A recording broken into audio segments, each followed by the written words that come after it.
evening, everybody. Welcome to the meeting of the Grandville City Council. I'd like to welcome you all here tonight. And especially shout out to one of our guests, Chris Stark, whose birthday it is today. So happy birthday. You know, I was here on my birthday. But where else would you rather be than here on your birthday? So good to see you and happy birthday. Call the meeting to order, and Marcy, would you call the roll, please? Councilmember Flanagan. Present. Gelderlos. Present. Merringa. Steenstra. Here. Sullivan. Here. Vanderwall. Present. And Meermans. Here. Well, tonight for the invocation, we have Pastor Angie Walker from Zion Reformed Church. So for those of you who wish, I'd invite you to stand for the invocation, and then we're going to follow that with a pledge of allegiance. Dear God, thank you for springtime in the city of Grandville. It's so great to see people in our community enjoying the outdoors, enjoying our parks, enjoying conversations with neighbors. I pray for us to continue to be a city that cares for our residents, for those who work inside of our city, and for those who visit our city. Help us to be a community that is full of peace, justice, service, and hospitality. I thank you and pray for guidance for those who lead our city, from the elected officials to the city staff. We pray for those planning the upcoming Art and Chocolate Walk and for the many students as they prepare artwork for the community to enjoy. May tonight's meeting be one in which discussions and decisions are guided by peace and a view of bettering our community. In your name we pray, amen. Amen. I pledge allegiance to the flag of the United States of America and to the republic for which it stands, one nation, under God, indivisible, with liberty and justice for all. Thank you, Pastor, so much for being with us tonight. I appreciate it. Thank you. Also, you have before you the agenda for tonight's meeting. Is there a motion to approve the agenda? Support. Motion and support. Any discussion? All those in favor of approving, please say yes. Yes. Any opposition, please say no. We have the minutes from our last meeting, which seems like a long time ago, and it was 3 weeks ago, March 23. You've had a chance to look at those. Is there a motion to approve those minutes? So moved. Support. Motion and support. Any discussion? Anything anybody wants to highlight? Conditions, corrections, anything like that? Not. All those in favor of approving, please say yes. Yes. Any opposition, please say no. And then we have the bills tonight in a substantial amount. So tell us about the $1.3 million in bills. Yes, so a few to highlight for you. I'm gonna start kind of from the bottom and work the opposite way for, I don't really have a great reason why. We have an invoice in the amount of $4,500 to Carpenter Volfini. She was the one who brought a proposal during the joint meeting that the city council had with the DDA back in February, who took over facilitating and hosting the DDA Shop Hop this year. From my understanding, that event turned out quite well, so that's the contribution from the DDA to host that event. We have a final payment to Strain Electric in the amount of $277,736 for the traffic signal upgrades that took place on 44th and Canal. We have an invoice for Next Gen Construction LLC in the amount of $111,780. This is a progress payment associated with Mill Race Park. And if any of you have not been out there recently, I encourage you to drive by. I know, I think I texted a handful of you that when I went by and saw that pavilion up and the playground equipment in for the first time, I couldn't help but smile. So we're making pretty good progress out there. I know they're anticipating wrapping that project up by the end of May, and that the Parks Board is talking about working with Charlie and DPW to do some kind of dedication or ribbon cutting, just with how long time that's been coming. So stay tuned on that. Northland Farms LLC invoice in the amount of $1,865.10. This is the city's contribution to the annual tree sale. I'm not sure if Kyla's going to share more later, but I know they had another really successful tree sale this year, and that's the city's contribution towards that. I think it was 73 trees, 73 trees sold. So 73 more trees that will hopefully be planted in Grandville. MES Mess Life Safety LLC, an invoice in the amount of just over $5,000. This was related to service calls on the fire department's air tanks, which are quite important for them to do what they need to do. Grand Rapids Community College, an invoice in the amount of $9,000. This is our share of the police academy for one of the new officers that will begin field training here soon. We were able to hire 2 that are already certifiable, and then the third one that is going to be wrapping up police academy soon. So looking forward to having them start and wishing them luck through field training. GFL Environmental Services, an invoice in the amount of $9,539.65. This was related to video and cleaning of the lift stations, so some regular work that we do out there to make sure the sewer lift stations are functioning properly. And then the last invoice to highlight this evening is Berger Chevrolet in the amount of $102,992. This was for the 2 pickup trucks for the clean water plant that were approved back on February 9th. My understanding is at that time we were being told there were delays on the trucks, so we ordered both with the understanding that they were not going to be here until the next fiscal year. And surprise, they showed up much earlier than expected. So we will move a few things around to make that work, but those are the 2 trucks that were approved back on February 9th, if we want to refer back to that. So those are the invoices I have to highlight this evening, and happy to answer any questions about any others if you'd like to discuss more. Questions for Griffin on any of the bills? I see that we've got a supply in there too, so for water meters, that's very chunk, so. Right here. Just one, it's a name I've never seen, that I can recall on the bill list before, is McQueen. It's only $402, but, I'm not sure who that is. I did a little looking on the internet. Could be a shoe supplier, or emergency vehicle repair, or Charlie Smiling, or. Queen is a company that we deal with. It used to be known as Belly Equipment. McQueen bought them a couple of years ago. Probably parts for sweeper or parts for back truck. That's what we got. All right, okay. Thank you. Oh, Any other questions for Griffin? Comments? Yeah, is there a motion to approve the bills tonight in the amount of $1,326,228.44?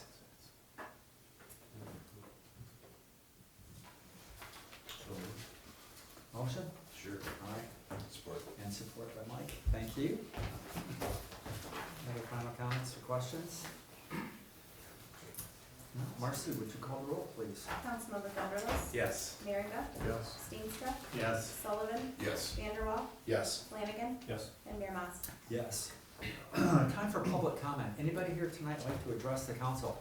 Please just come on up to the podium, give us your name, address, and tell us what you're thinking about tonight. Welcome. Thank you. It's been a while since I've been here.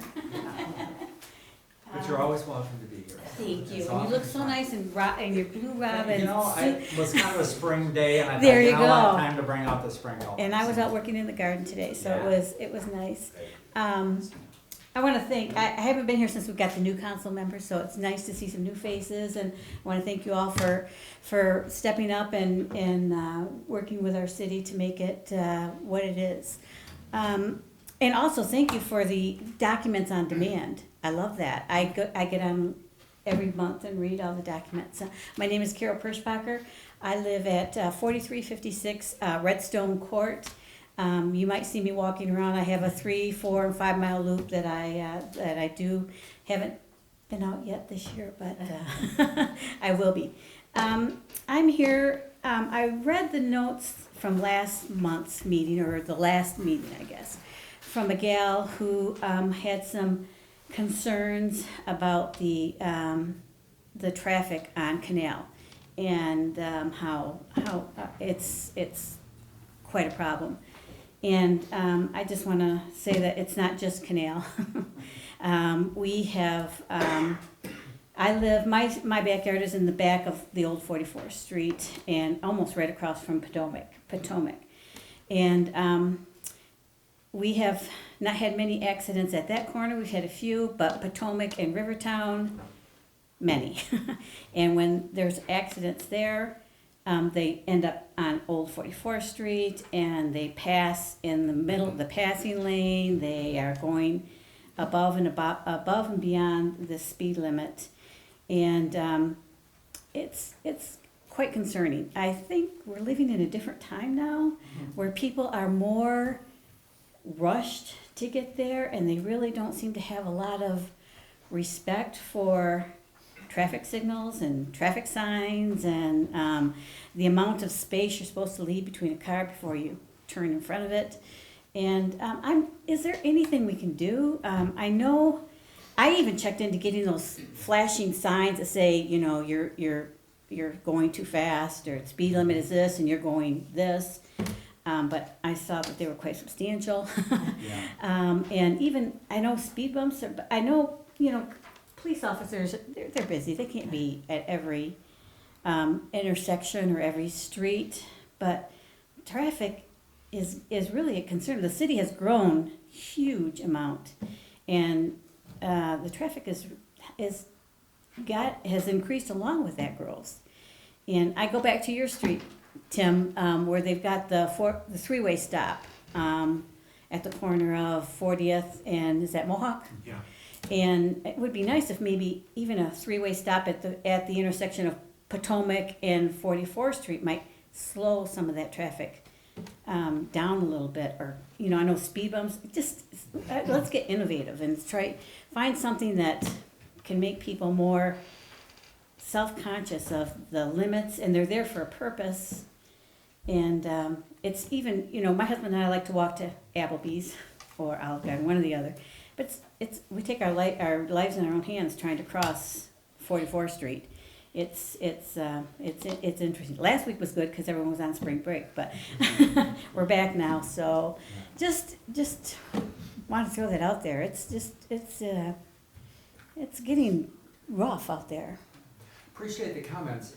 Griffin, can you tell us about that portable sign? I know it's always very sobering when I go past, I always slow down. Yeah. Not that I ever go over the speed limit, but I'm really conscious of it when I see that, so. Well, the couple thoughts I can share, and I'm happy to sit down if you want to talk more at some point. But you know, first off, I'm just going to throw out speed bumps are strongly discouraged by traffic engineers. They tend to cause a lot more issues than they I understand with the plows and, you know. So those are one that particularly on public streets, I'm always gonna have to push back and go, I'm just gonna strongly recommend we don't do speed bumps. But to your point, there are definitely a lot of areas in town that I think we're noticing increased speeds. And one of the challenges we run into is to enforce speed limits, it has to be a police officer who is catching somebody going over the speed limit to be able to enforce. And we're always going to be restrained to the number of officers we have out on the road at any time, and that's just a trade-off in a lot of ways that we have to deal with. But one thing we are looking at doing moving forward is purchasing a mobile speed sign. So instead of starting to pop these flashing signs up everywhere in the community, because that's the concern we always have, is if we put them on one street, somebody's going to want them on the next street, and suddenly we're going to have them everywhere, and I think that actually starts to become a distraction and a traffic safety issue in itself.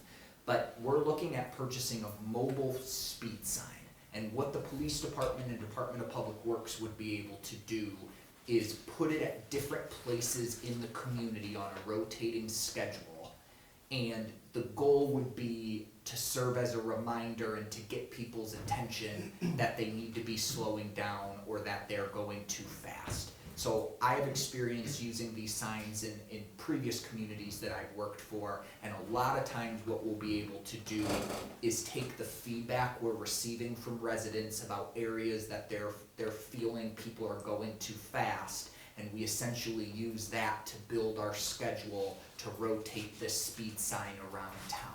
Is it gonna be perfect? No. No, but I think it's something that we can do to serve as a reminder that people do tend to go faster than they should, and I think it's also gonna be something that we can utilize throughout the community. Yeah.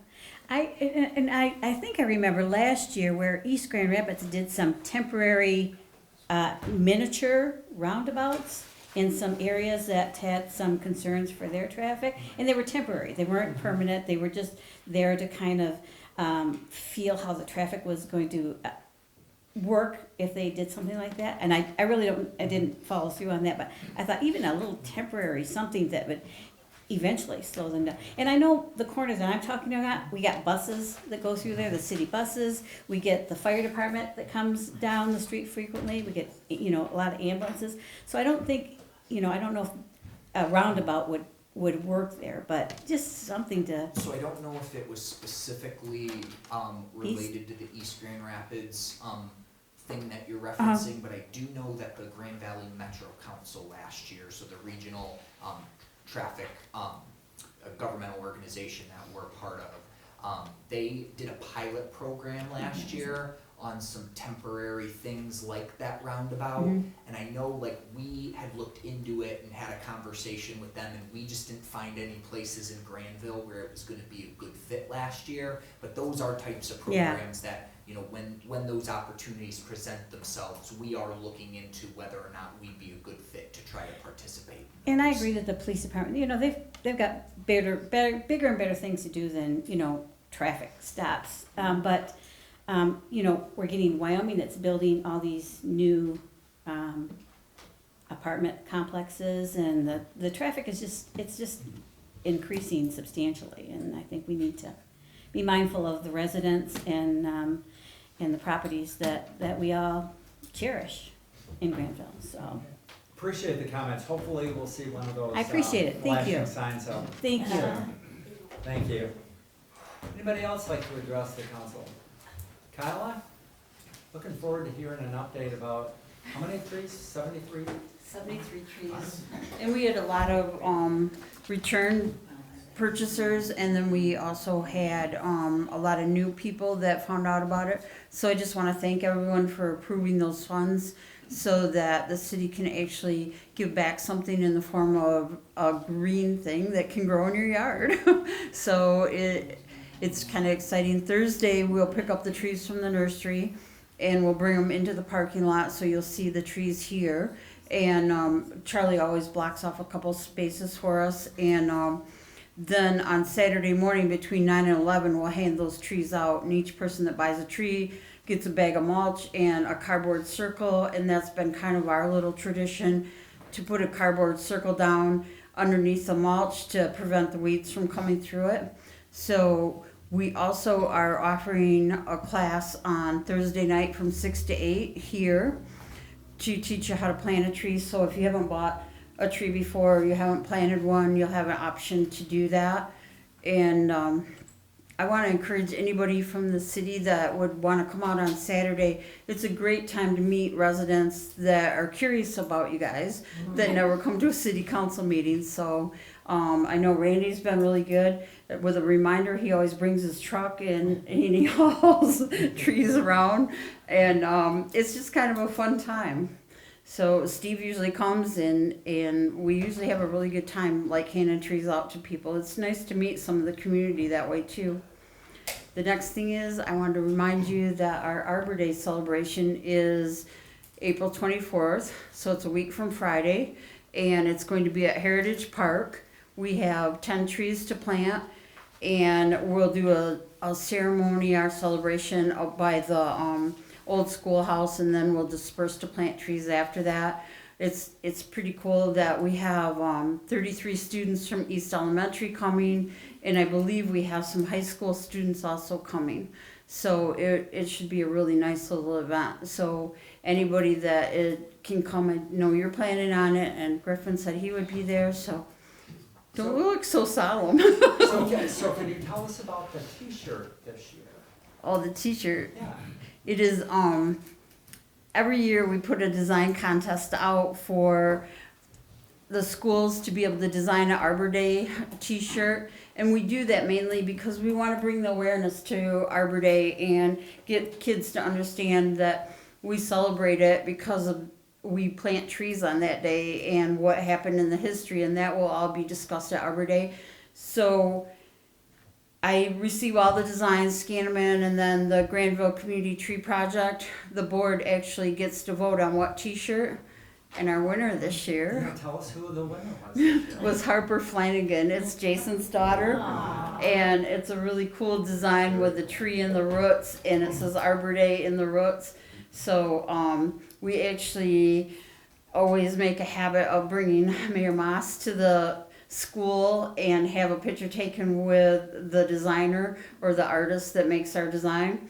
So I'm looking forward to seeing everybody in those light blue shirts that say Happy Arbor Day. So it'll be pretty fun, and it's a great design. She was very excited. She had a lot of fun working on it. She worked very hard on it. And we ordered a case and we're ready to wear it. She's a really sweet girl. She's really Yeah, fun. I didn't know it was your daughter, and I said, oh yeah, this one clearly, this is my favorite, and I said, well, who designed it? So, that's what I thought. I'm like, well, It's really fun. very nice. So if you're planning on coming to Arbor Day, it's nice if I get a heads up so that I know who's going to be there, so you can be recognized too. So thank you. Yeah, thanks for working hard on all that stuff. Anybody else here tonight like to address that? Sure, welcome. Yeah.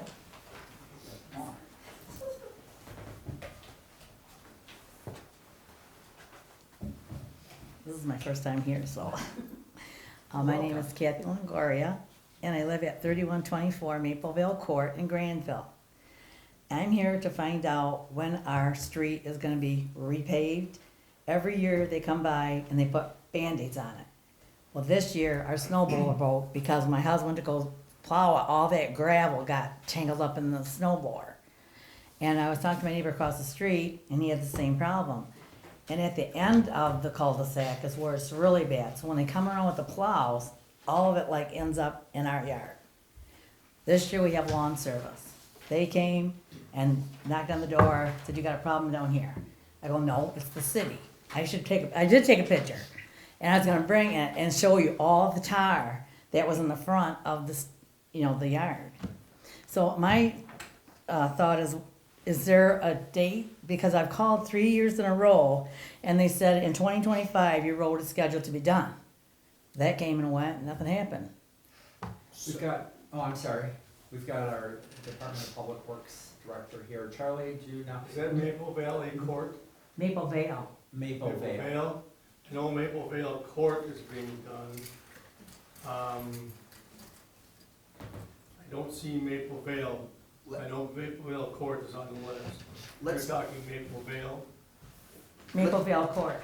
Court, that's being done, probably late May, early June, it'll be done this spring. This year. Yes, Good. it's on the list. Well, that's good. News. I know my street's getting done this year, so I'm Yes. pretty excited about it, so. Tired of all this gravel. Thank you. Good, thank you. Thanks for coming tonight. Anybody else like to address the council? Last call? Anybody? Okay, next item is under ordinances and resolutions. It is a proposed zoning ordinance to amend section 15.04G regarding off-street parking lot design, and this is regarding the Little League fields, right?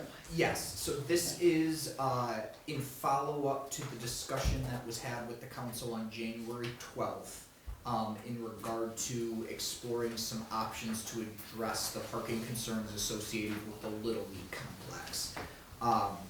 We discussed at that time, one of the options that council was interested in pursuing was related to grass parking off of Erin, where the Little League moved in the fence of one of their fields, creating space for probably 30 to 50 cars to park. But what that will require is a zoning ordinance amendment, because presently the zoning ordinance does not allow for parking on non-paved surfaces. So what the city's planning consultant and the planning commission worked on was creating or proposing a zoning ordinance that would allow for grass parking but limiting the scope as much as reasonable so that it's not gonna allow it everywhere and for business, businesses on Rivertown Parkway and so on and so forth. So it's specifically to allow for grass parking areas at seasonal outdoor recreational facilities. So, you can narrow that down to, I think, at the most extreme, there's probably 5 or 6 conceivable areas in town where that could be done. But this would specifically allow for us to start moving forward with the concept we discussed related to the Little League complex. Well, I know we've got our planning commission chair here, as well as JR, who's on there. Anything you'd like to add or point out? I know you worked hard on it, so. Well, obviously, we were trying to resolve an issue specifically involving the Little League, but we also wanted to prevent it from, as Gareth said, we don't want the whole world just parked on front lawns. So, we've given it to you with a recommendation for adoption, and if I understood correctly, the Little League would appreciate it if you would actually adopt it tonight instead of go through your usual delay. Okay. Oh, one other thing. The other thing of note is we did have several residents from Jack Allen Court that are still dealing with the problem of parking in their area on nights. It becomes, they can't even get into their homes because they got so many people parked in that area. So hopefully this will alleviate some of it, but a word to the police department might be in order to kind of help them out a little bit occasionally. Jerry? Anything? Yeah, I think the 2 points I was gonna echo was that, introducing and tabling it doesn't do us any favors tonight because baseball is starting or has started. And then 2, it's about education at this point to both the Little League and our residents that there are other options to park. And we can hopefully start to soften the relationship between the residents and the city about their angst over parking. So, I mean, if we're ready for a motion, I'm ready to just push it through. I feel like there's no need to introduce it. So as an emergency ordinance, we can do that, I believe? Yeah, 8.3B of the charter. Okay, so I hear a motion to adopt as an emergency. Before that, Chair Frederick, do you feel like that's the appropriate action? Yeah. Fair, so yes. Support. And support also. Okay. Well, hopefully this will alleviate the parking issues in the neighborhood. I mean, between this and hopefully when the church parking lot and the easement and that whole, the second half of the solution gets done. So thank you for spearheading that whole thing and working with the dispute resolution center. I think that was a very good call. I think there's been good progress, so. I have a question. Yeah. So Carolyn, JR, I think when we originally started working on this, we heard a lot from the residents of Billmar. Jack Allen, is this a new They're voice? one and the same. They're one and the same. Both of them are cul-de-sacs. They're dealing with the people that pull in, park without any regard for, oh, I'm blocking the resident's driveway. My kid's playing ball and there's a spot, park there, hop out of the car, run to the field, and then we've got the residents who can't even get out of their driveway, can't get into their driveway. Yeah. So they are very much looking forward to maybe some alleviation of that parking problem. Yeah, while this may not be a solution end all be all, I think it's a progress in the right direction. And so I guess I want to say also thank you to those, Josh and Parks and Rec and Griffin and Steve, those that have been on this path. Thank you for helping to at least come up with a solution to move things forward. Will people still park in front of driveways and mailboxes? Probably, but, let's form a solution that we can say, this is helpful. As Griffin often says, progress over perfection, so. Something like that, right? Something like that. No, and Jared, I think you make a great point. I mean, this is a good step, forward. I think we're gonna need everyone's patience just to understand that this is gonna be a learning experience because this is gonna be the first time we've done something like this. I know the Little League has offered that they're gonna have, volunteers out there to manage the traffic. We're gonna work to, or they were going to pay to install a gate so it can be closed when they're not there. We'll have to do a little bit of work to see if we can make the existing curb cut work, and there's a tree we've gotta look at, so there's a few things we'll have to work through, but this was the key first step, so I appreciate everyone's participation in that. Other comments, questions? Josh? I was just gonna say, so we met as a follow-up, like our seasonal follow-up meeting like 2 weeks ago with some of the neighbors, Griffin, the chief, Steve stopped in for part of the time as well. We just had a nice chat with Josh from the Little League to kind of update things, and we were talking about what could we do to try to make this go as quickly as possible, going through our process, which is deliberate, by design. And I just want to say thanks to the planning commission for, the work that's happened the last couple of months, because Griffin announced when we were at the meeting, he's like, oh, by the way, they're gonna be reading this at the meeting tomorrow for the public hearing, and, be ready to move forward on it. So obviously, there had to be work done prior to that, for that to be able to happen, so I appreciate you working on that, and being diligent about it, because it is important, and the Lily season is starting, and so I appreciate your, thought about making it let's do it tonight and get it ready to go here, so that they can kind of take it around. Dave, can you make the non-substantive changes you need to if they approve it tonight as an emergency ordinance? Yeah, I'll just note that, in the section of the ordinance that you have before you, the effective date language, needs a little tweak. It says 10 days after adopted, it should say 10 days after adopted and published. So if you consider that, amendment to your ordinance, or your motion, I'd appreciate it. That's fine. Good, we have motion and support to adopt proposed ordinance number 26-001 as an emergency ordinance. As amended. As per Dave's comments. Any other questions, comments? If not, Marcy, would you call the roll on that, please? Councilmember Merringa, Yes. Steenstra, Yes. Sullivan, Yes. Vanderwall, Yes. Flanagan, Yes. Gelderlos, Yes. and Mayor Mas. Yes. Consent agenda tonight, we've got a number of things on there.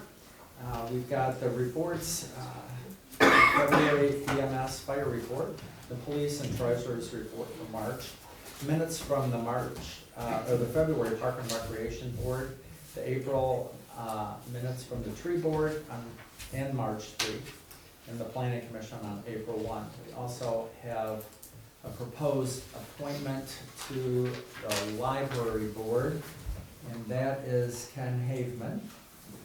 And that was recommended to us. And also resolution number 3392 to set a public hearing on our fiscal year 2026 through 2027 budget, and set that for May 11 at 7 p.m. So is there a motion to adopt the consent agenda in the best interest of the city? Support. And support by Randy. Any comments, questions, anything anybody wants to discuss in particular? And Marcy, would you call the roll, please? Councilmember Steenstra, Yes. Sullivan, Yes. Vanderwall, Yes. Flanagan, Yes. Gelderlos, Yes. Merringa, Yes. and Mayor Mas. Yes. City managers report are one of my favorite topics, and that is street overlays, new paving.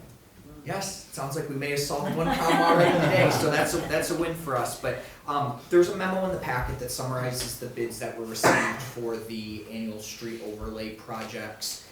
As a friendly reminder, these projects are budgeted and planned to be completed by the end of the fiscal year, so June 30. It is recommended that the city council award the bid for the 2026 street overlay projects to Black Gold Transport. They were the lone bidder. They were also the company that we used last spring, who did a nice job for us in the amount of $979,715.72. We did include a list of the projects in the packet so you all can see what projects are on the docket. And then the only other thing related to this that I wanted to bring up is, if you all will remember, I believe it was last fall, council had to approve an unbudgeted, emergency repair associated with a washout off of Ivanrest. And at that time, because that was necessary, we talked about, we would evaluate how the road fund was looking after we received, these bids to see if we would still be able to do everything even with, that about $150,000 emergency repair, based on the bid coming in about $100,000 under budget. Staff's recommendation is that we continue to move forward with the full slate of projects as planned, and essentially the little bit saved from these coming in under bid, under budget, essentially washes the emergency repair we had to do earlier in the year. So we'll address it all with the budget amendment at the end of the year, but for all intents and purposes, if council should move forward with the recommended bid, we'll still be able to do all the projects that were planned for this year. Yeah, well, that's good news. Yeah, 106,000 under the estimate. Yeah, so, that's great. yeah. And, yeah, I do see on there Mapleville Court. Oh, good. That's right there, so. When is it made? Yeah, when they approve the bid, or should they approve the bid this evening, we'll confirm with the contractor, and then they have a window of time essentially to do it before the end of June, or before June 30th. So we won't know the exact date, but traditionally they've done them kind of late May, early June. Good, thanks. Questions for Griffin on this matter? Jer? And maybe this is a Charlie question, I've never really dug into these project totals, but what's the structure adjustment? On major streets, on the sanitary or storm sewer manholes and water valve boxes, what we do is we core around it before they pave. They remove it with steel plate, and then we GPS it, core it down, and report it. If you've seen like an IRS, you see concrete around it, it gives you a smoother ride. It's a rideability thing, and it protects the structure a lot better than that's. Because when you pave, you always get the dip. When the roller goes this way, then you pave it, you come back and open it, and it's a smoother ride. I didn't know if that was part of sidewalks or whatever else, but that No, makes it's a sense. structure reduction, it's a sanitary sewer, storm sewer, water box. Yeah. And when you think about putting the concrete around it, Yeah. it also holds it in place Right. better than asphalt does. So I know Charlie and his team have been trying really hard to essentially address all of these when we're already going in to rip up the roads. So it's one of those, just like, we try to fix curbs the year before on a lot of these roads, just so when we go in and do put these overlays on them, hopefully we're not digging into them for a long time. Thank you. Any other comments, questions? If not, is there a motion to approve the street paving contract with Black Gold Transport in the amount of $979,715.72 in the best interest of the city? Support. Motion and support. Any final comments, questions? Can't happen soon enough. It's exciting, it's one of the things we look forward to the most, and Yeah. I think the other thing, correct me if I'm wrong, Charlie, but this is 2 years in a row we've gotten a good amount of bidders. Where there was a while there, you guys were only kind of getting 2 a year, so. We actually had 5 this year. I definitely think, just to know, I'm making a little bit of an assumption, but that definitely doesn't hurt the fact that we've been getting more bidders and we've been getting these bids at a more reasonable rate, Under so budget, it's a good thing. Right. Marcy, would you call the roll, please? Councilmember Sullivan, Yes. Vanderwall, Yes. Flanagan, Yes. Gelderlos, Yes. Merringa, Yes. Steenstra, Yes. and Mayor Mas. Yes. Next item, cybersecurity mutual aid memorandum of understanding. And before you explain it, it's like, this is why I love to live in our area, just great collaboration, another opportunity, so. Well, and it's something that I do want to give IT Director Jason Rotman quite a bit of credit for, because this is, to my understanding, a relatively innovative thing that we're doing. I don't think there's a whole lot of other regions in the state that are doing this, but I think it really does speak to kind of the collaboration we have in West Michigan. But just high-level overview, and then Jason is here if there are any questions. But there's a memo in the packet that details a request to participate in a regional mutual aid arrangement. If you think about police and fire, we have mutual aid arrangements for all kinds of things. In this case, we're looking to put a mutual aid arrangement in place for cybersecurity response. So this agreement would allow participating municipalities to request support from the other local IT departments during a critical cybersecurity incident. Assistance would be provided at no cost to the requesting organization, would not obligate other municipalities to respond if they're unable or busy dealing with their own issues, and it does include liability protections for the assisting jurisdictions. So it is recommended that the council consider entering into this proposed cybersecurity mutual aid MOU with the understanding that a similar agreement is being brought to the other Metro 6 organizations, and there may be some minor changes as suggested by each of those.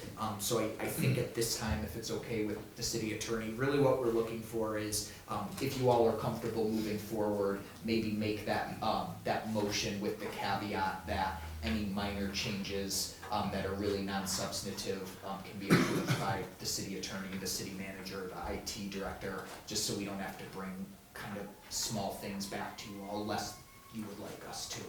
But my understanding is it's scheduled to go to Walker in the upcoming weeks, and the other organizations as it does. I've got a question for Jason.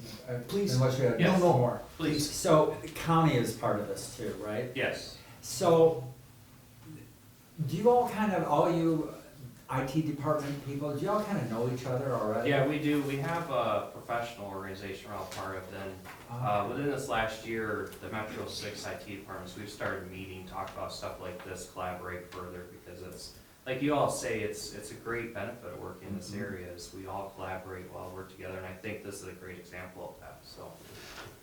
Okay, so this is something you're used to. I mean, this is, you just, yeah, you're ready for it. We're ready for it. I think Yeah. it's one of those things that we never hope we never have to use, Right. but we all wanna help one another in the case that something does happen, so, and it only benefits us all out to help one another. We're all interconnected in the end, so.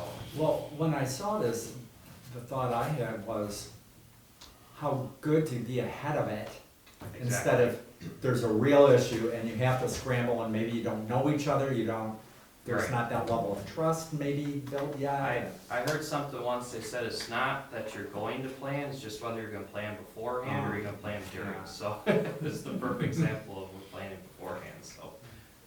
And I know it's not the most exciting of things, but I hope you all also see kind of the, I guess, the progress over the last couple of years that the organization's made. Jason's been a big part of that since you all decided to collaborate with Walker in terms of IT services. But I know even in just the last year, from, you know, adopting that first cybersecurity policy, considering this memo, I think we brought that that grant for that testing to you all in the last couple meetings. It's just, it's a lot of this stuff that to operate in the modern environment in which we operate in, it's important that we're where we need to be, and hope a lot of this stuff we never need to use. But to your point, should we ever have an issue, I think we're all gonna be able to look the community in the eye and go, we've at least done what we can do to prepare and prevent these types of things to the best of our ability.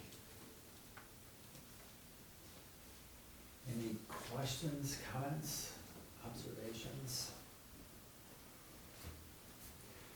If not, is there a motion to approve entering into the memorandum of understanding regarding mutual cybersecurity assistance with the understanding that city attorney, city manager, IT department can make minor changes as regarded? Motion. Support. Motion and support. Other comments or questions? Marcy, would you call the roll, please?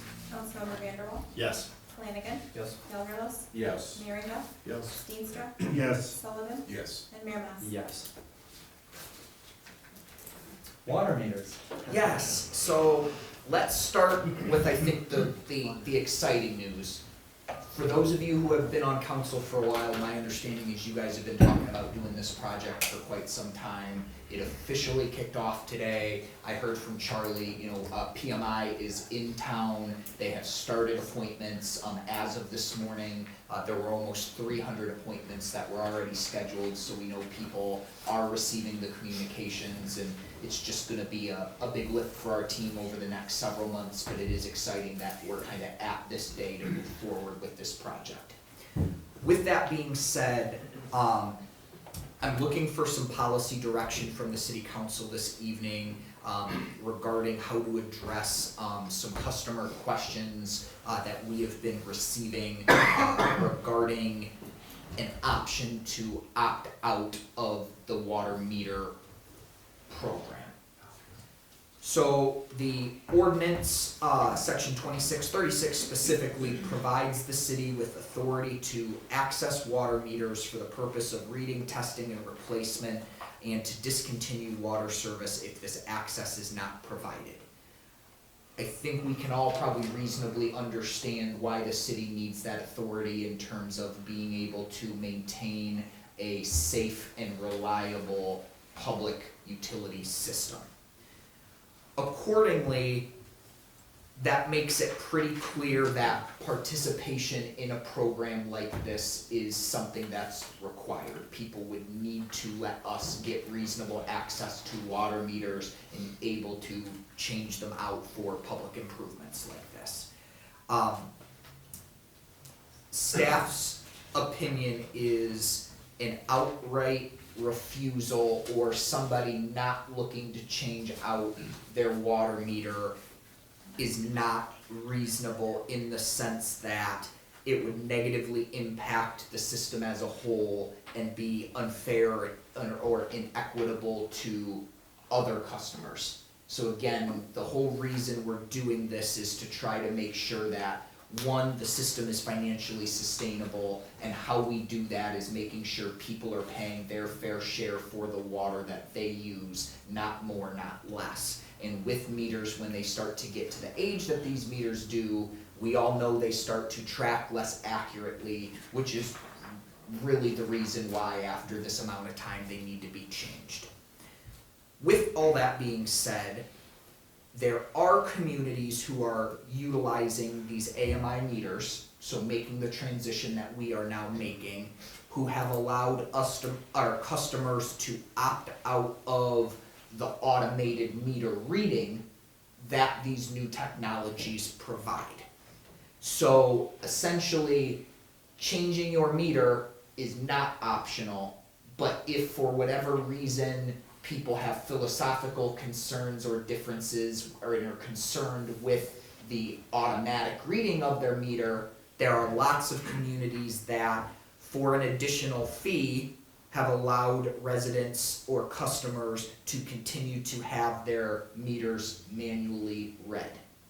You would charge an additional fee, or it would be our recommendation that you would charge an additional fee in those instances because someone would be opting to have us do additional work to manually read those meters that other people are no longer requiring because we can manually read them with this new technology.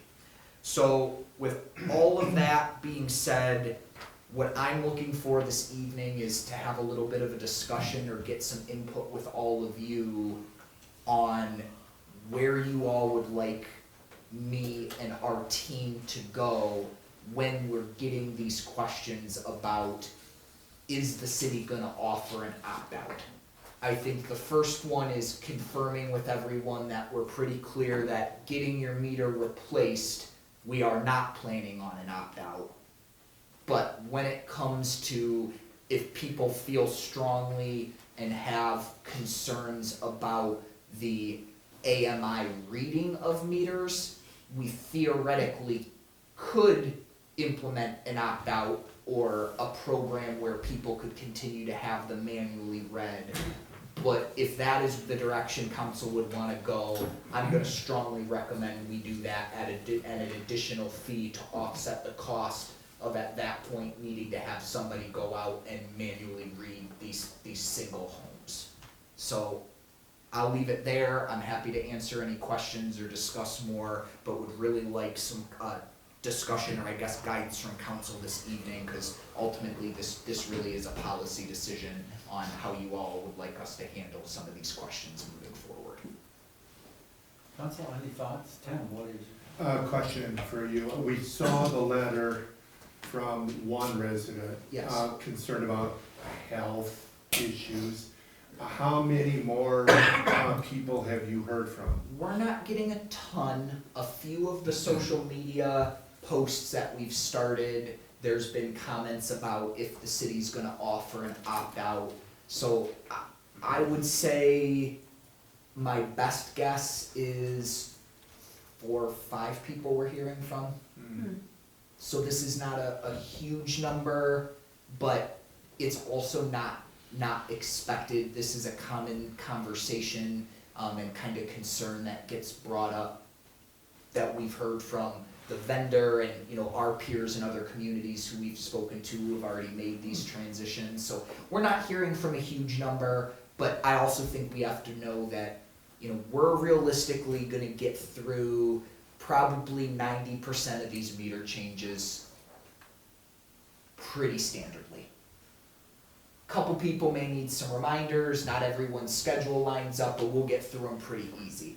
It's gonna be the last few percent of people that we don't hear from, which again, we get that from time to time. We can work through that with a variety of communication methods. It's gonna be the people who are adamantly opposed or outright denying to let us into their homes to transition their meters. Again, we have an ordinance to address that, but I think what I'm partially doing is trying to make sure we can all mentally prepare that I do not think it is going to be a large amount of people, but just like we will have a few people who won't pay their water bills until we turn off their water, and then most of them will end up paying their water bills. I think we do need to mentally prepare, and I'm not trying to make light of this, just, I mean, in all seriousness, there are going to be a handful of people that this is the method in the ordinance that it outlines that we're gonna either get people's attention that are just not paying enough attention to the program, or the few who are gonna outright kind of oppose us doing this. We're gonna have to work through it that way. How do you feel, Charlie, about having people go out and read a half dozen, 2 dozen meters and we There has to charge? be some kind of a opt-out penalty, if you wanna use that Yeah, word, yeah, for us to go and do it. You yeah. have to pay an employee, you have to pay the vehicle, everything that goes on with it. So there has to be something out there. And I do know, talking to other people, there is communities that put a charge on it. So I'm in favor of it, what Griffin's talking.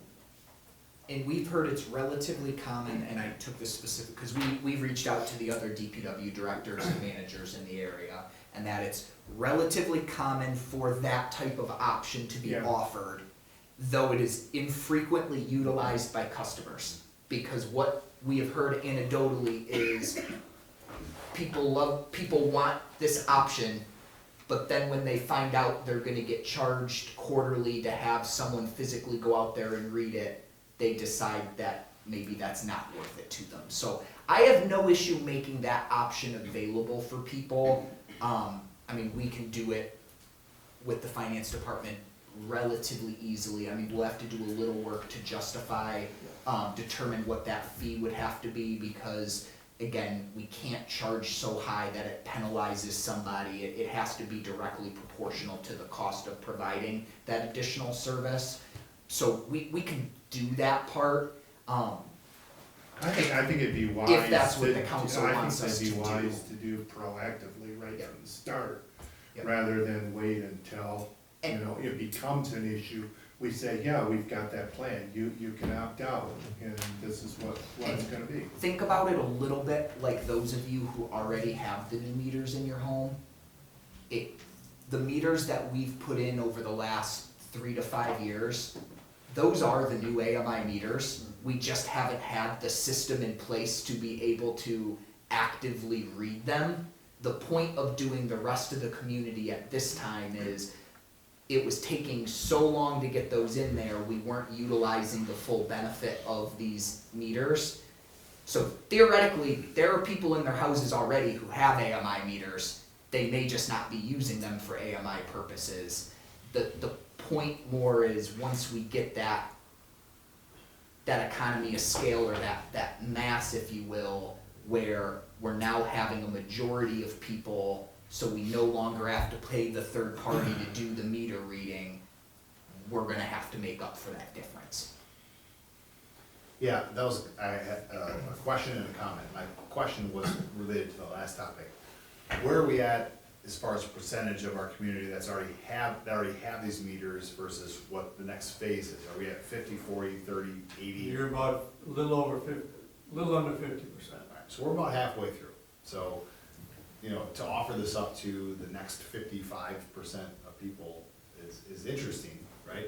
But, you know, I'm all about choice and freedom of choice. And so I think that people can opt out. They can opt out of even getting a meter if they don't want. I don't care.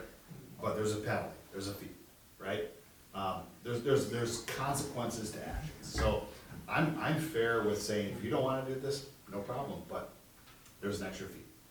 Yeah, and to be clear, it's a fee tied to the, reasonable cost attributable to hiring someone to go out and read the meter manually, and the administrative costs associated with all of that, as opposed to a penalty, just technically, that's how it has to be structured. Yep, that's right. Yep. Yeah, I agree with that too. I think it's reasonable to offer an opt-out, with a proportionate cost for providing the manual service. But, so that's something that our staff can do. We don't have to hire somebody to come and read the meters. We have Exactly. capability. Right. to We do would that. anticipate it would be a small enough It'd be a staff member that would size do to. it. Okay. Do they have to go in the house to read it, or can they read it from And it can outside? still, the little black touchpad that's on your house, you'll be able to still go out with a gun and read it. Okay. But in the opt-out is only not to have the MXU, the radio transmitter on the box. You're still gonna have a meter changed in your home. Yeah, You can't opt out from that. We have to replace that. it's just the reading part of it. Just the electronic radio signal transmitter. I think that's reasonable, and like you said, I'm about choice too, and people have strongly held beliefs about certain things, and we can accommodate some of that, reasonably. I think that's fine to do that. And that's why we felt like this was a pretty reasonable trade-off, is like, the fact that you need a new meter, there are tangible public benefits associated with that it have consequences for the system as a whole. I can also agree that people can have their own feelings about the electronic reading and transmitting associated with those meters, and if they feel strongly that that's something they don't want, we can provide them an alternative at a cost. But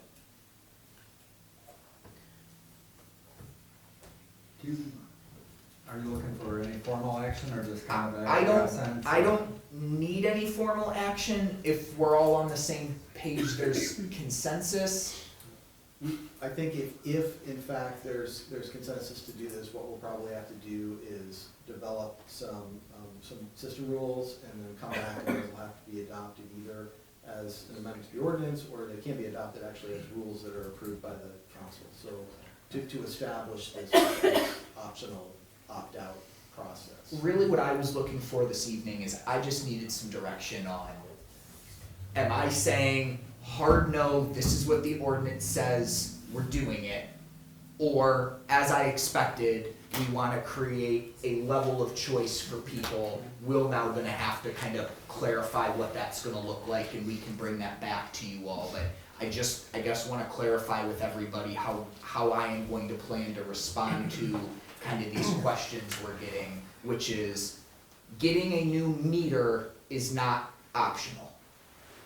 But if you would like to continue to have it manually read, we're going to create a program where for a cost, that can be an option for you.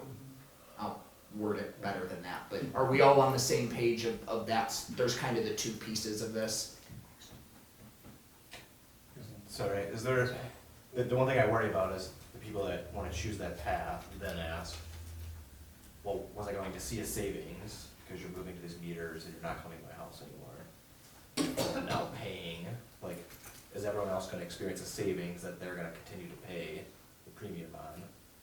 Well, they're gonna pay the additional cost, everyone's gonna get the same new meters. Yep. They're gonna pay the additional cost that's gonna be proportional to the cost of reading the meter manually.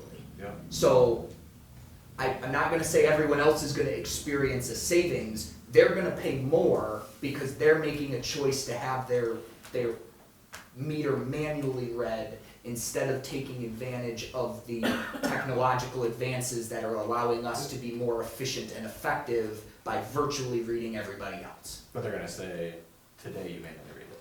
Say that again? They're gonna say, today you may not come and read it, right? Because we do that for everybody. Right. But We're we're getting going, rid of that, and they're buying a redundant, more expensive service effectively. yeah, yes. But you're also losing the efficiency, if I understand it right, of being able to kind of get more real-time information about your water use. For sure. Versus it being 3 months later, you know, this is what I used the last quarter. I can't do anything about using less water now, other than going forward. And the But I think residents the will have new- access to that data, not just our If departments? they contact us, they will, and then we've been looking, and based on the comments we got earlier about, we'll have the opportunity to potentially develop a resident-facing, like, system or app at some point, but we don't have that right now. But they would be able to reach out to the department, and we can give them real-time information about their water usage. So there's Which will be- advantage to that too, perhaps, you know, maybe changing habits or adjusting the water usage in real time versus waiting, you know, until the next quarter.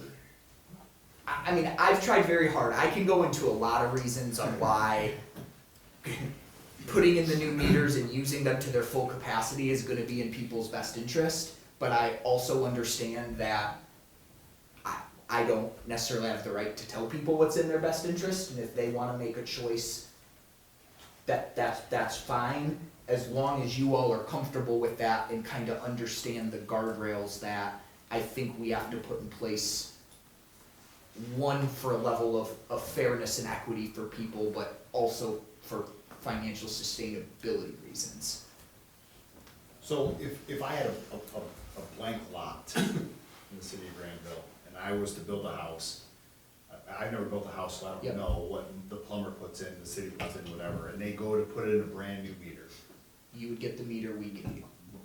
I don't get a choice. Correct. I can't say I want the one from 1978. No, you get the meter we give you, and if you say, I want a different meter, we go, you want to be part of our public utility system, this is the meter you need to use. Got it. And that's no different, just to clarify, than Michigan Gas, DTE, Sure. consumer. I mean, in this case, this is no different than any other utility system.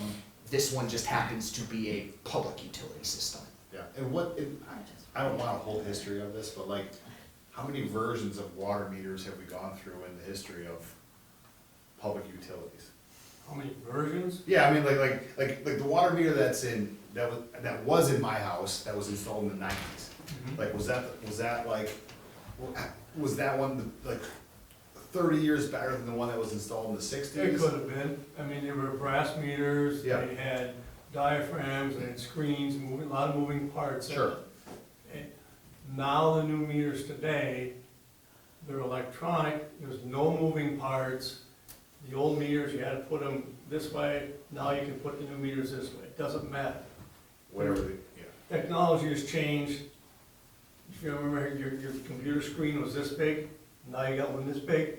It's the same kind of a concept. Things change. But what they put in 25, 30, 40 years ago were the old brass meters. All manufacturers use the same technology. They're all now going with the technology of the electronic ease, no moving parts. They have battery lives in them. It's just. My understanding is meters are more like a technology that it's not like you're seeing a new model of car every year. Right. You're seeing big jumps in technology, and the modern technology is these AMI meters. Which again, the AMI meters, your natural gas, your electric, more than likely, the meters in your homes that you're using with these other private utility companies have been using this technology for years already, whether you know that or not. This is one of those that I wanna say, one, I think we're behind because there are lots that are already this way. I'm also gonna say there are plenty of systems that haven't made this improvement yet, but everyone I've talked to, this is the direction they're going because this is the system that exists now that is the most efficient and effective and can get people the best value that we can. All your neighboring communities are moving this forward. Wyoming is starting a new program, Georgetown Township is working on it. I believe East Grand Rapids is moving into it. They've had theirs. They're all going this way because it's such an easy, you're not paying somebody to manually do this. The other thing is with these meters, every 4 hours, this unit is reading every meter in your municipality. And you can set different parameters. If you go to Florida for the winter, you can put it down to 0. If it uses 1 gallon, it's gonna trip an issue back here at City Hall on the system. Every day at 8 o'clock, it's gonna print out any issues that happen throughout the evening for every 5,000 meters in this community. We'll be able to take this and solve a problem before JR's basement is flooded, he's in Florida for a week. This is the That's technology not that's funny, moving Charlie. forward. But it's a great tool, we solve problems before they happen. And it's something that I've been looking forward to for the last 10 years of my life. And I'm happy that this community is finally moving that way. And you're gonna see, I firmly believe, you're gonna see an uptick in your revenue also.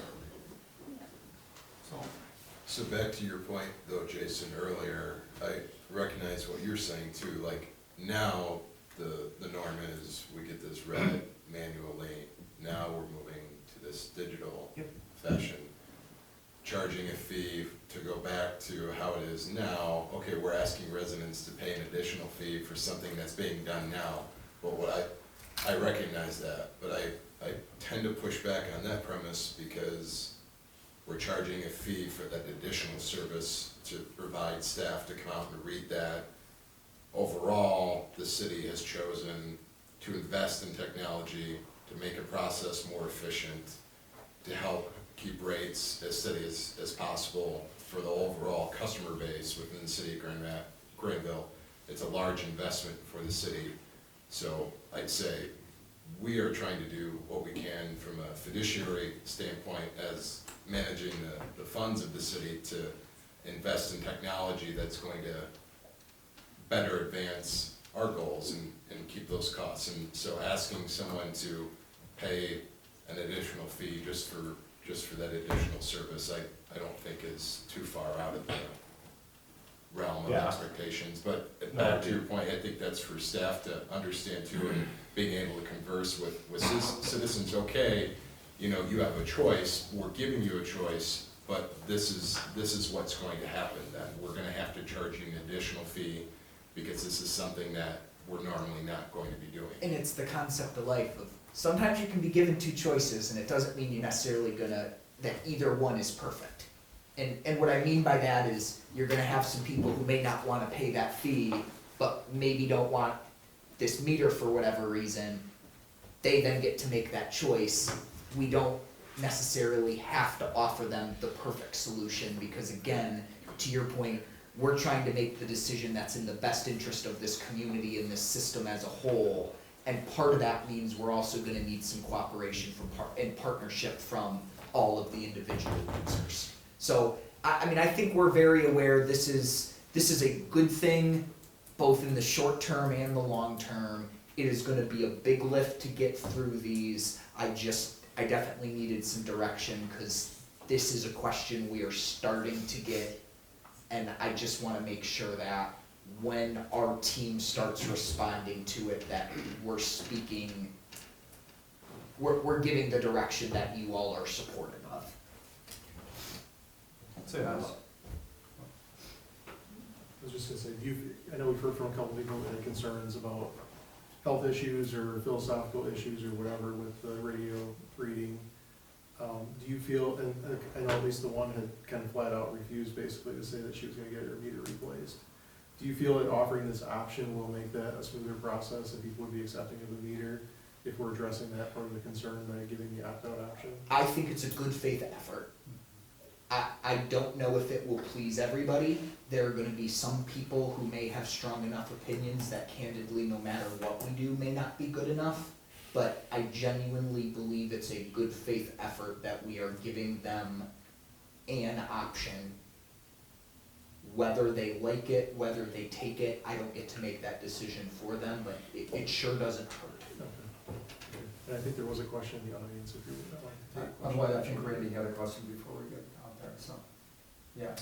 I'm all right with a opt-out provision for a manual read if somebody is philosophically really doesn't want to go down that road. I'm not sure what your 1978 comment was, just for the record. I graduated from high school that year. That's another matter.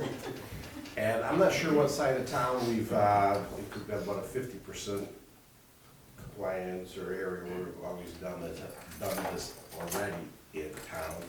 I know that you're doing that in my side of town, which tends to be an older side of the town.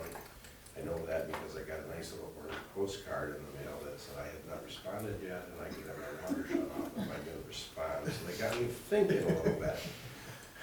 So in some of the older homes, older part of town, I know in my own home I have a copper line, and I know there's a state regs out there, and that has a lead line, an iron line, galvanized line, those have to be replaced.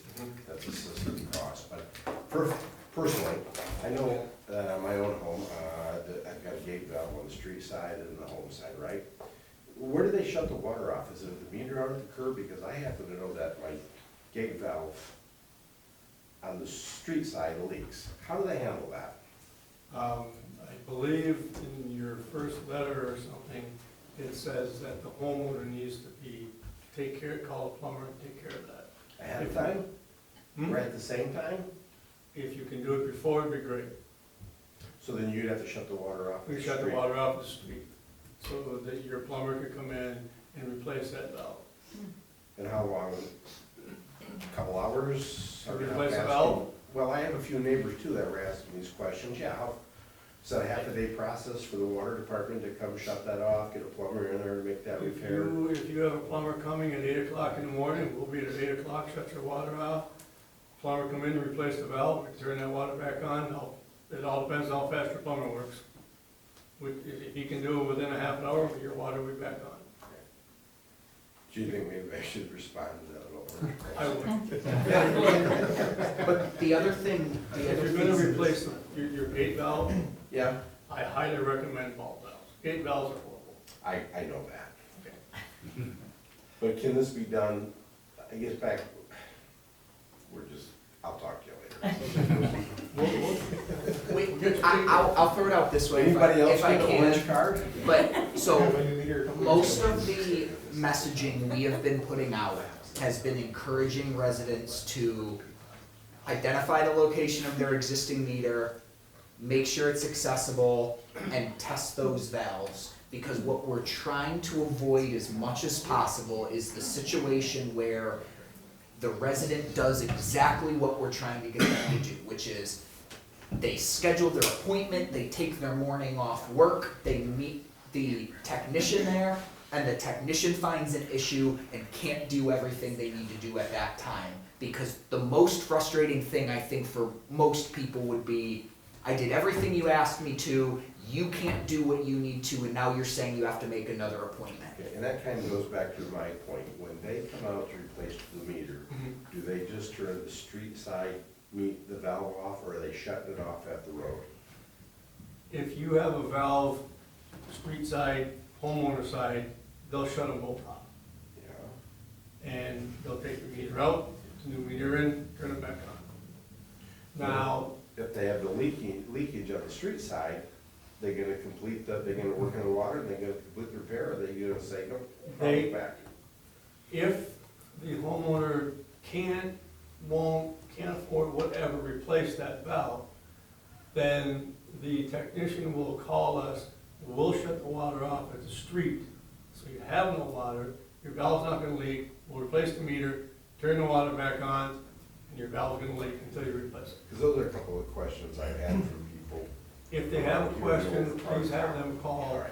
We DPW, have, we can handle it and take care of it. we have designated DPW staff to be able to be responsive, because when these technicians are in the home, if they find an issue, and I cannot promise there will be zero, but we are trying to minimize and limit the number of times when somebody cannot get everything done they need to have done while the technician's there. Inevitably, it will happen when we're doing 3,500 of these, but we recognize that that's probably the opportunity for the most frustration. So between the messaging we've put out and having DPW able to respond in those situations so they don't have to say, sorry, we can't do this right now, we're gonna have to do this another time, we're doing the best we can on that front. Does somebody have a question? Chris? I don't know if I could please ask a question. Randy, I did get a yellow notice and I did get an orange notice. So, I'm glad people are getting their mailings. Nervous, I have an orange one at home. You've got an orange. I don't think so, but I'm nervous. We're doing it in cycles, your billing regions, so it is probably started up here. I've had a few people over in this area ask me about that. Those homes were built before 78. Well, they're welcome to reach out to us or through you. We will do the best we can to get people answers. I think, we're talking about what will probably be like a 10 or 15% problem with the remote monitoring. By far, the biggest problem is gonna be access to the home, Yes. whether they respond or not. Yep. Whether they just want you in a home. Yep. Chris, you had another question? no, it's the same one, but we just had a new water meter put in our basement maybe a month or so ago. And we still had the same issue of low water pressure in our house. And we're told that the city has to dig up from the street to our house because that pipe is completely corroded. But we just had a new water meter put in. Do we have to have another water meter put in? If it was maybe a month or so ago? If your municipal water meter has been changed out in the last couple of years, it's already changed out to the appropriate. Yeah, the city came out and put a new meter in their basement, but we're still having problems with water pressure, so. Okay. Will you touch base with Charlie afterwards and we can Yeah. try to figure out if that's a private or a public, Well, the pipe belongs to the city, because it goes from the street to our house. that's not quite right. Let's have you talk to Charlie when we're done, just so we can Yeah, that's what clarify That's what I that. was told, so. Okay, yeah, we can try to clarify that. Okay. So I think you've got direction on that one. I got what I need, and I just, again, wanna say thank you, and I appreciate the patience up front. We do know this is gonna be a big undertaking, and one of my other favorite lines is, it'll be a short-term inconvenience for a long-term benefit. So just, please have people reach out, we're gonna do the best we can to work through this. At the same time, please encourage everyone to kind of be patient and remind them that this is part of being part of a communal utility system is, these are the sacrifices we make, so. But looking forward to it. Just a quick question, I guess, about the scheduling. So it's great that we have 300 people already signed up and it's like day one. Just curiosity, and this question may come up, are there weekend and evening appointments available too? So it's not just like Monday through Friday, daytime? Yeah, they're People that have doing. different schedules will have options to work with. Yes, and that was very intentional, something we set up with them is, again, trying to have options for people in the evening if they can't get out of work in the day. I believe they're doing Saturday appointments. I don't think there are Sunday appointments. I think it's evenings. Might be early morning if they have to. Oh, yep, so we can do early morning, evenings, during the weekdays, or Saturday appointments. Those are all options. Well, that's good, because I know a couple of the comments that I've seen have been around, the convenience of scheduling and stuff. And I'm sure I think it was at least a couple of years ago, we got ours replaced, and it was just very easy. in and out, I think they were in and out like a half hour. Well, that's, So I'd hate for somebody to have to take the day off from work, you know, expecting it's gonna be like an all-day thing, you know, or they don't have a lot of options for scheduling. we've tried to put that in our messaging, that if people can do those 3 steps for us before we get there, identify the meter, make sure it's accessible, and make sure your valves are working. The appointment, if all of those are correct, the appointment should not last more than 30 minutes. So, again, the appointments themselves shouldn't be a huge deal, for the exception, unfortunately, of the rare weird one, and if somebody has some things that aren't working right, that also creates issues, but. Randy? One real quick last question, and I'm sure most people, to your comment, don't even know what valves are, you know, and look like, but anyway. Battery life, how long is the battery life good for these meters, and if it fails, do you get an automatic message that the battery is failing? There's a 20-year life on the battery and the meters. I can't answer fully if it'll do that, but I believe it will send a signal and say, hey, battery's getting low, yes. And then whose responsibility is the battery? Well, that's the warranty we talked about, that under 20 years, if the battery dies prematurely, we get the meter replaced. For the first 10 years, it's 100% replacement. The 11th year is 90%, all the way down to 0 at 20 years. These like Tesla batteries?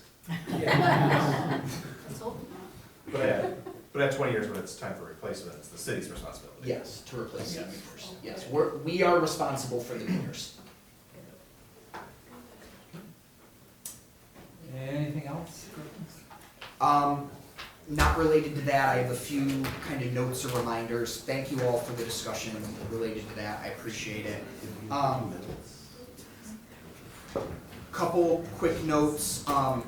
The Planning Commission is gonna be hosting a special meeting on Wednesday, the 15th, to have a training with Michigan State Extension at 6:30. That's gonna take place at the Library Commons Room. If any of you are interested in attending, you are more than welcome. But they are going to specifically be going over some refresher training associated with site plan review and conditions and some of the nuts and bolts of what they do. My understanding is it's been a few years since the people on there have had some training. There's some new faces, and candidly, it's never a bad thing to get some refresher training when it comes to planning and zoning. So Michigan State Extension is gonna come in on Wednesday and do that with the Planning Commission. You should all have the materials for budget work session number 2 in front of you. Please let me know if you have any questions or concerns. Otherwise, looking forward to that discussion next Monday, the 20th at the Clean Water Plant. I know we received some feedback of wanting these materials sooner, so we did the best we could for this one, and then we will build that into our budget calendar moving forward to make sure people are getting plenty of time with the materials. And then lastly, just want to follow up, there were a couple comments after the last city council meeting in regard to the council being interested in annual presentations from some of the other boards and commissions. And I just wanted to check, is the council wanting me to facilitate that with the chairs of the various boards and commissions? Or were you all thinking you were going to do that as the board reps to the miscellaneous boards you all serve on? I'm fine with it either way. I just was kind of doing some follow-up over the last couple of weeks and realized I didn't want you guys to think I was doing that and me not do it, or vice versa, think we were having the board reps do it and I take that on. So I'm fine with it either way. I just didn't know what all of your thoughts were about how you all wanted to move forward with that.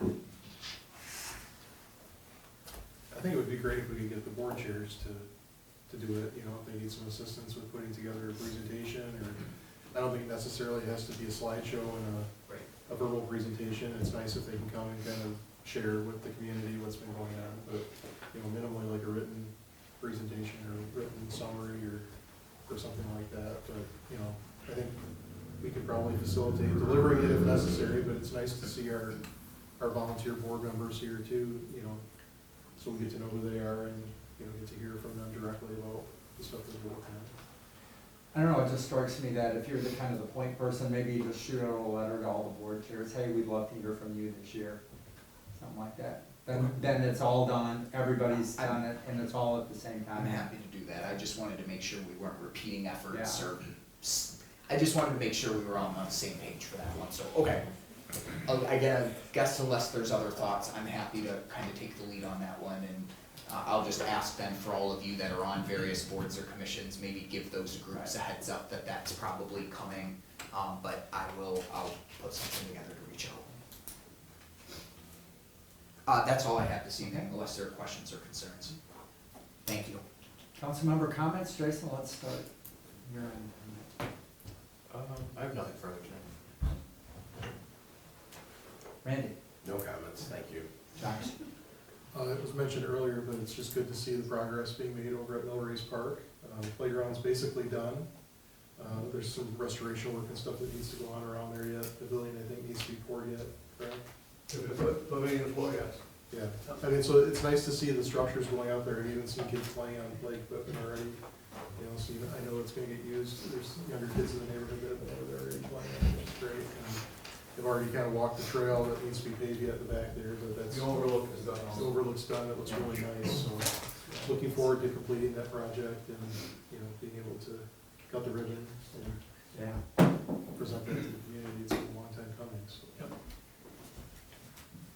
And I already mentioned about the Little League, you know, I appreciate everybody's work that's been involved with trying to address the Little League parking issues, you know, particularly the planning commission, as I mentioned, about the parking, you know, amendment to the zoning ordinance, and then also the work that staff are doing with the property owner at the end of Billmar to help facilitate an easement there for the parking at the church to kind of address it a little bit, so.